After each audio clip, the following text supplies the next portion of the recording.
mengingat Allah sambil berdiri, ya kan? Sambil duduk dan sambil berbaring, sambil berdiri. Coba kalau sholat sambil berjalan, mereka tunggilo. Sholat yang bagaimana? Yang mengingat Allah yang sambil berdiri, sambil duduk, sambil berbaring itu kan? Itu tadi rukun qalbi tadi, kesadaran akan Allah. Ya bunaya aqimis sholat, ya anakku dirikan sholat. Uji Luqman. Belum ada perintah sholat. Yang maksud aku yang belum ada perintah sholat itu yang rukun 13 ini. Nah, tidak. Ya kan? Benar tak omongan aku nih? Yang kita kaji ini. Jadi kita ini bukan berarti nak menghilangkan salat rukun 13 itu bukan. Jangan salah paham, jangan salah kaprah. Ya. Maksudnya hikmah solat itu, inti daripada solat itu, yang tersirat daripada solat itu, yang mana solat itu sebenarnya? Nah itu, ngerti tidak? Kalau kita duduk di rukun 13 itu, melaksanakan rukun 13 itu, kita cuma melaksanakan rukun fi'li, kaulinya, kolbi, tidak, itu bukan solat namanya. Nah, ngerjakan solat itu cuma lepas daripada kewajiban.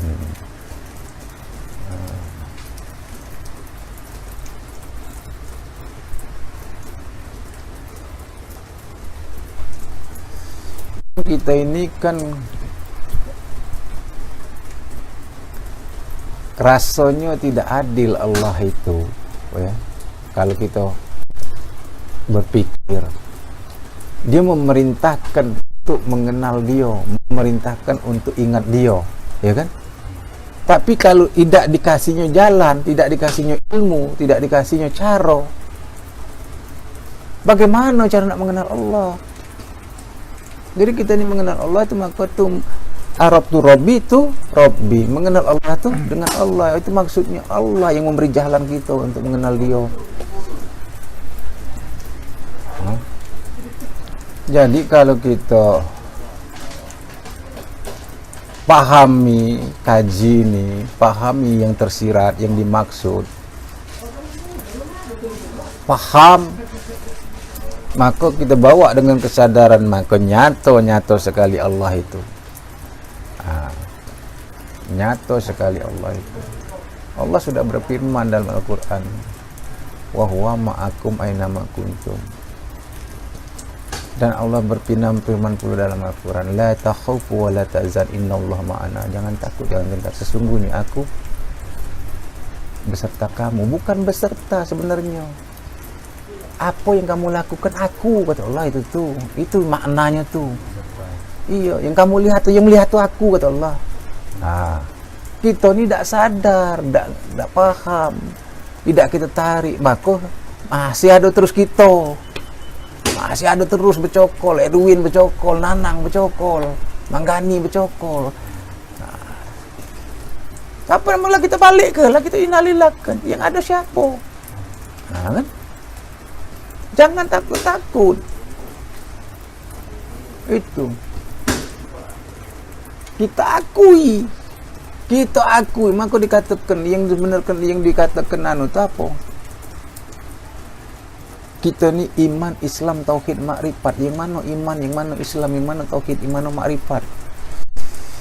Itu 4 ini salah satu lepas, syariat, tarekat, hakikat, makrifat, salah satu lepas, tak jadi barangnya. Itu jasmani, rohani, nurani, robbani, salah satu lepas, tak jadi. Itu afal, asma, sifat, zat, salah satu bukan kelapo. Nah, ngerti tak? Itu.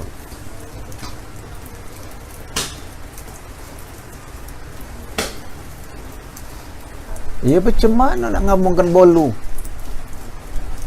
Tidak pacak dikatakan bolu. Kalau tidak katik susunya. Cuman ada gendum dengan gula baik. Pempek gula jadi. Pempek manis. Nah itu. Maka disinilah yang dikatakan haram hukumnya apabila nafi dengan isbat berpisah. Nafi dan isbat tidak bisa dipisahkan. Cuman yang dimaksud nafi isbat ini yang mana? Yang nafi ini yang baharu, yang kodim yang isbat. Ya. Yang baharu ini ditiadakan, bukan dipisahkan. Tak bisa. Yang kodim tidak ada yang baharu, tak bisa, ngantuk. Yang baharu tidak ada yang kodim, pong mati. Itu. Maka tak bisa berpisah.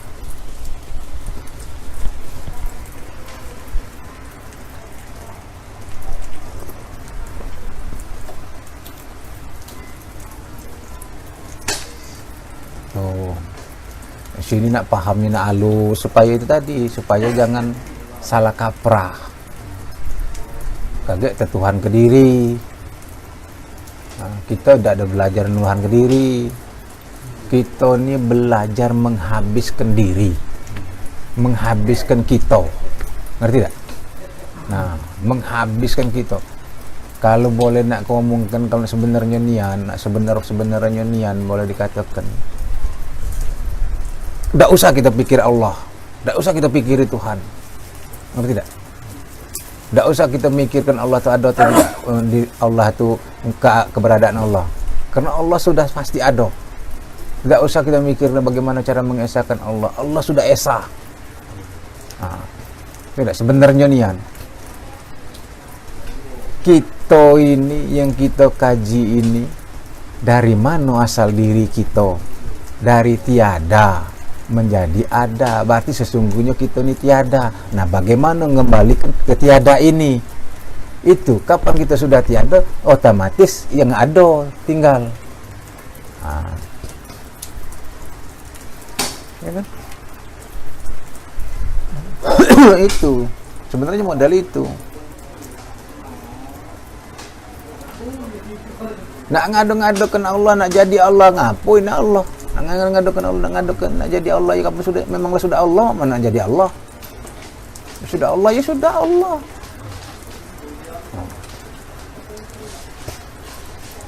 Tuh. Maka dikatakan sebenarnya tadi pengertian dari man aropa nafsahu pakot aropa roba itu tuh sebenarnya luas. Barang siapa mengenal sebenar dirinya, maka dia akan mengenal Allah. Ya kan? Yang disebut mengenal diri ini ada dua pengertiannya. Itu diri, pengertian diri jasmani, diri rohani, diri nurani, diri robbani. Diri dengan pengertian tasawuf sebenarnya ya Tuhan, ya Allah. Nah, sekarang kita mbek yang pertama, mempelajari asal usul diri kita yang jasmani ini, kira model itu. Hidup ini dari mana, ya kan? Nah, adanya jasmani ini dari mana, kira itu.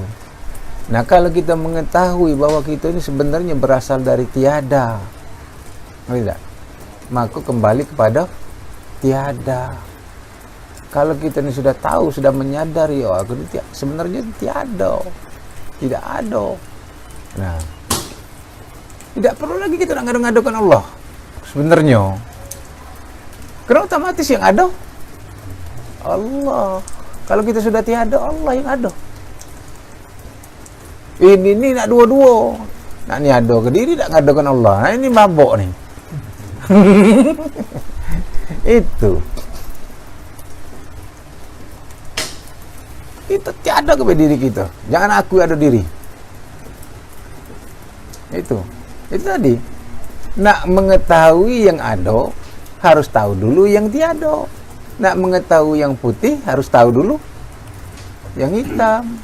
Tidak tahu yang jahat, mana nak ngatur yang baik. Nah, sudah tahu bahwa kita ini tiada, baru kita mengatakan Allah yang ada. Itu. Tapi kalau masih merasa dirinya ada terus mak mano nak ngomong. Nah, itu. Yang sebenar solat, yang disebut solat, bukan Allah Akbar. Allah Akbar, bukan itu yang disebut solat. Itu kerja solat. Maksudnya? Nah, itu kerja solat. Kerja solat. Yang solat mana? Nah, yang solat itu tadi merasa ke rasa yang ada pada diri kita, yang bergerak, yang hidup pada diri kita ini Allah. Itu yang solat. Tidak? Yang disebut solat itu. Nah. Maka kata Nabi Ibrahim, ya Allah, jadikan diriku ini dengan anak cucu aku yang selalu mendirikan solat. Maksudnya apa? Yang selalu mengingat, sadar.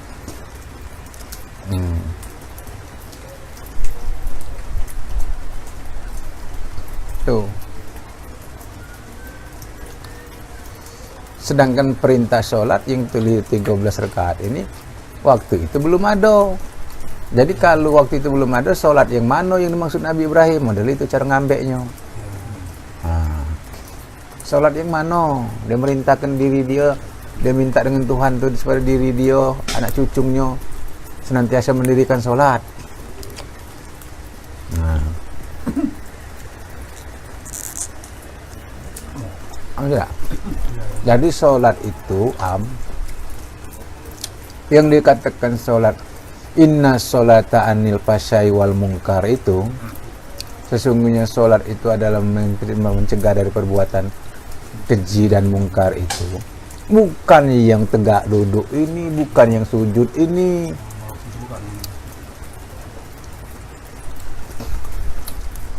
Yang mendirikan sholat, yang terhindar dari perbuatan keji dan mungkar tuh. Nah, mana yang disebut mendirikan sholat? Dirikan sholat. Gimana yang disebut dirikan sholat? Bukan ngerjakan sholat. Bukan pula kemana pergi ingat sholat. Bukan.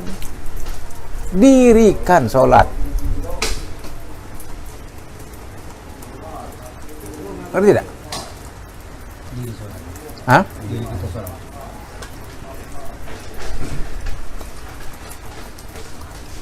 Dirikan sholat. Maksud dirikan sholat ini bukan kerjakan sholat, bukan melaksanakan sholat, bukan membawa sholat berhari-hari. Dirikan sholat. Sholat itu jadi kediri. Nah, balik ke kediri sholat tuh. Tuh dirikan sholat. Diri ke jadi kediri sholat tuh. Nah, ya. Itu yang maksud dirikan sholat tuh. Jadi kapan sudah dirikan sholat, kapan sholat telah jadi diri, bagaimana? Tidak lepas lagi dengan rasa Allah. Tegak duduk Allah. Ya.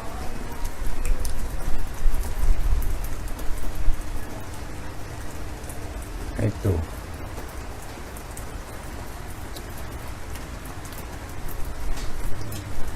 Dirikan sholat. Sholat itu dijadikan diri. Itu yang dikatakan kaji hikmah. Itu kalau orang tidak ngerti, tidak dapat hikmah ngaji Quran, ini mana bisa Pak? Oh.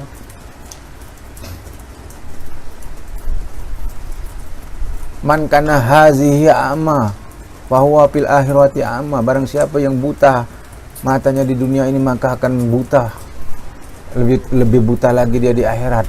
Alangkah kejam Tuhan, ya. Alangkah jahat nasib wong buta itu.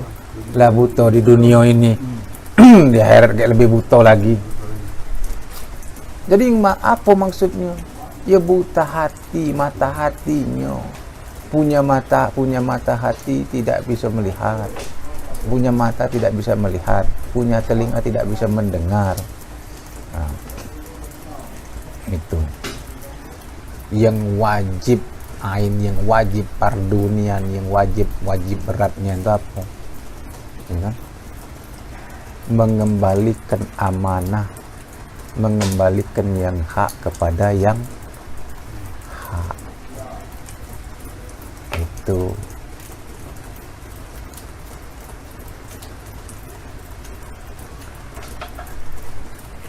mana yang dikatakan mengembalikan amanah, mengembalikan kepada yang mengembalikan yang hak kepada yang hak, yaitu innalillahi wa inna ilaihi rajiun. Itu yang wajib kan.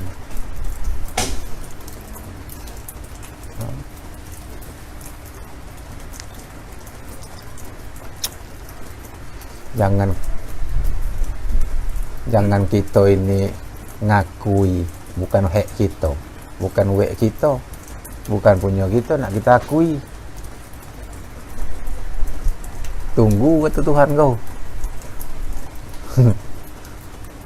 Iya. Tukang parkir nak ngakui mobil banyak itu punya dia, nak ngakui mobil, nak ngakui motor punya dia. Awak cuma tukang parkir, gebuk kampung. Itu kira-kira. Kita ini menerima amanah, tidak? Nah, yang mana amanah pada diri kita ini, itu yang nak kita ketahui, itu yang nak kita kembali ke. Tuh.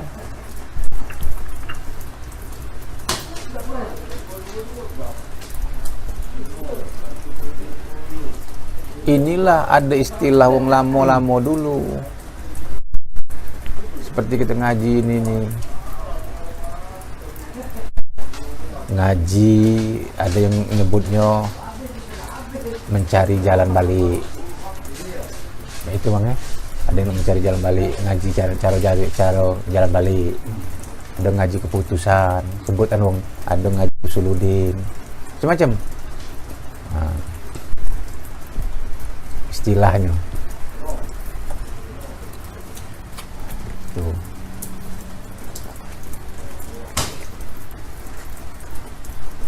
Sebenarnya kita nih nak memahami maksud daripada yang tersirat kata-kata innalillahi wa inna ilaihi rajiun ini tuh sebenarnya.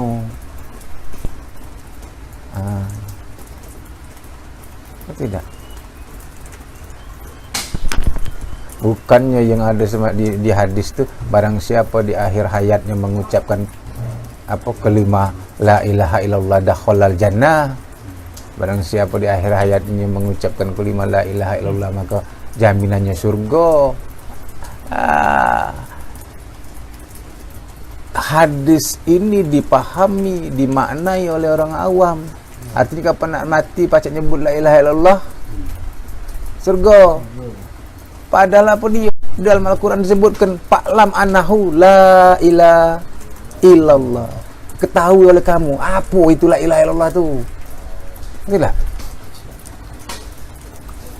Apa sesungguhnya la ilaha illallah tu? La ilaha illallah. Itu kan ada itu jelas. Cuma dong pacak nyebut bagi nak tahlil tu. Fa'lam annahu la ilaha illallah. Padahal kalimat ini bukan main. Ketahui oleh kamu sesungguhnya apa itu la ilaha illallah. Baru la ilaha illallah. La ilaha illallah. Setelah tahu dulu nyebut ini baru. Tidak tahu maknanya. La kulitku ilaha dagingku ilal uratku Allahu tulangku. Anna kata Tuhanku, aku yang ada sekarang. La ilaha illallah maujud. La ilaha illallah ma'bud. La ilaha illallah maksud. Kan? La ilaha illallah pun terakhir. Azim. La ilaha illallah daim.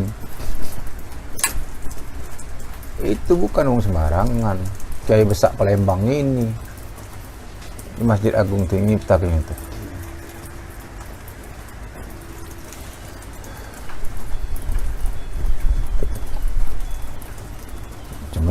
tidak berguru, oleh karena tidak berguru, tidak duduk ngaji, jadilah burung beo.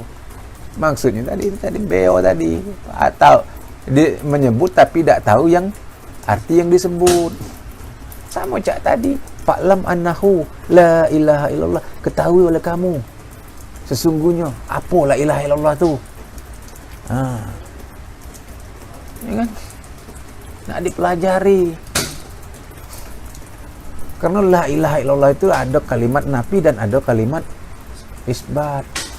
Mana yang dinafikan, mana yang diisbatkan. Tuh, kalau kita duduk di kajian maka katakan nafi dengan isbat tidak bisa dipisahkan. Mana barangnya? Harus paham. Ya itu tadi, syariat dengan hakikat. Bersyariat tanpa hakikat sia-sia. Asyariatun illa hakikatun atilatun. Syariat tanpa hakikat batal. Ya macam mana nak syariat bersyariat tanpa hakikat? Bagaimana nak berhakikat tanpa syariat? Kalau kita sudah paham mana syariat bagi kita, ya sifat ma'ani. Mana hakikat, ya sifat ma'nawiyah. Mana tak bisa terpisah. Itu tidak mungkin. Ini katakan nafi dengan isbat tidak mungkin dipisahkan. Tetap esa barangnya. Pengertiannya nafi, ada nafi yang dinafikan, ada yang diisbatkan. Tuh. Tapi di dalam pelaksanaannya tidak bisa pisah. Itu tadi. Kalau ada zahir, batin tidak ada, mayat namanya. Kalau ada batin, beda ada zahir, hantu namanya. Itu, kita ngambil anu tuh. Jadi jangan kita terjebak dengan omongan wong. Tuh. Maka kita ini kalau kita sudah tiada, sudah tiada, yang ada hanya si ada. Ngapain yang si ada ini ada, ini tidak ada istilah zahir, tidak ada istilah batin. Kenapa? Wal awalu wal akhiru waz zahiru wa batinu. Dia yang zahir, dia yang batin. Dia yang awal tanpa permulaan, akhir tanpa penghabisan. Mana? Tak bisa lagi nak ngomongkan ini jasad, ini tubuh. Yang ada jasad tubuh itu kalau kita ada. Tidak. Kalau mengatakan ini jasad, ini tubuh, berarti kita ada. Itu pahami. Pelik nak memahaminya tu. Sulit nak memahaminya tu. Tidak mudah, tapi mudah-mudahan. Itu. Dia omongkan, jangan ke badan sebesar ini, sebiji sawi, sebesar biji sawi, ya kan? Lagi tidak galak, disandingkan. Kenapa? Karena memang dia sudah berkata, jangan kamu sandingkan aku dengan sesuatu, la syarikalah, tidak mau berserikat. Tidak mau disekutukan. Fayagsiru fir ibadi illa bil ma'rifatillah. Sia-sia amal ibadah kecuali dengan mengenal. Barang siapa mengenal, kafir. Berhentilah ngaji ini. Hati benarnya. Iya. Salat masuk neraka sakar. Iya. Tidak solat masuk neraka sakor. Solat masuk neraka wil. Jadi cak mana? Fawailul lil musallina allazina hum an salatihim sahun. Nah, mak mana ini? Dak solat masuk neraka sakor, solat masuk wil. Wil. Neraka wil ini neraka yang paling bawah. Apakah Allah, apakah Tuhan tidak memberi solusinya? Ya kan? Apa tidak memberi jalannya? Itu. Dikasih jalan oleh Allah. Disebutkan oleh Allah di situ. Qad aflaha man tazakka wa zakara isma rabbih wa shalla. Antara dua ini tadi, maka dikatakan di dalam ayat surat Al-A'raf ayat 25 ini, Nah, apa disebut ke situ? Waskur rabbaka fi nafsika tadarruan wa khifatan wa dunal jahri minal qalbi bil huduni wal asoli wala takun minal ghafilin. Dan ingatlah Tuhanmu dalam hatimu dengan rendah hati dan rasa takut, dan tidak pernah mengeraskan suara pada waktu pagi dan petang. Jadi dikasih jalan oleh Allah, ya kan? Ini kan disebutkan tidak mengeraskan suara pada waktu pagi dan petang. Apa ini maksud tidak mengeraskan suara? La biharfin la sahuti, tidak bersuara dan tidak berhuruf. Apa namanya? Inilah yang disebut zikirullah. Inilah yang disebut mengingat Allah pagi dan petang. Tuh. Di dalam kita mengingat Allah itu maksudnya jangan ngeras ke suara. Yang mana yang disebut mengingat Allah? Yang dikatakan oleh orang fikih ini, nah yang zikir itu tidak masuk akal. Maka kata Rasulullah, awal-awal beragama itu ma'rifat, mengenal. Awaludin ma'rifatullah. Awal daripada awal agama itu ma'rifat. Maka di sini dalam buku kami ini, dalam pengajian kami ini disebut di sini. Nah, awalu wajibidin alal insani ma'rifatulillahi bistiqoni. Artinya apa? Pertama yang wajib, yang diwajibkan tegasnya fardu ain, artinya tidak bisa diwakilkan atas manusia, adalah makrifat kepada Tuhan dengan mencari ilmu yang menjurus kepada keyakinan, yaitu ilmu yakin, ainul yakin, dan hakul yakin. Ini itu awal pertama sekali. Inilah yang disebutkan sunnah Rasul yang paling ditekankan oleh Rasulullah. Bukan dimanjang ke jenggot, bukan segala macam. Itu sunnah Rasul tuh. Sunnah Rasul yang ditekankan oleh Rasulullah, itulah awaludin ma'rifatullah. Awal beragama itu mengenal Allah. Itulah sunnahnya Rasulullah. Maka dikatakan di dalam surat Al-Ahzab kalau tidak salah, ya kan? Apa namanya? Laqad kana lakum fi rasulillahi uswatun hasanah. Sesungguhnya pada diri Rasulullah itu ada contoh suri tauladan yang baik. Contoh suri tauladan yang baik yang apa? Liman kana yarjullah, barang siapa ingin berjumpa dengan Allah.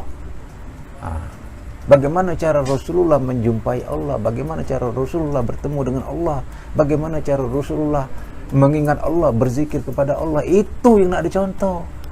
Nah, yang paling utama pada Rasulullah itu bagaimana cara dia menjumpai Allah, bagaimana cara dia berjumpa dengan Allah.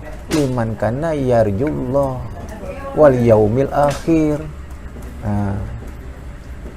Wa zakarallahu katsira.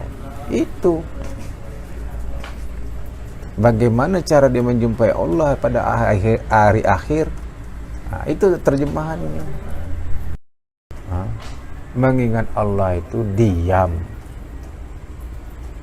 tidak mikir sesuatu. Karena Allah bukan sesuatu. Allah itu mukhalafatahu lil hawadis. Allah itu laisa kamislihi syai'un. Apapun yang kamu serupakan, apapun yang kamu samakan, bukan. Jadi masih ada yang terpandang-pandang, bukan Allah itu namanya. Nah, ini duduk dengan guru dak baca, dak ngerti, baca hadis ini dak paham, win.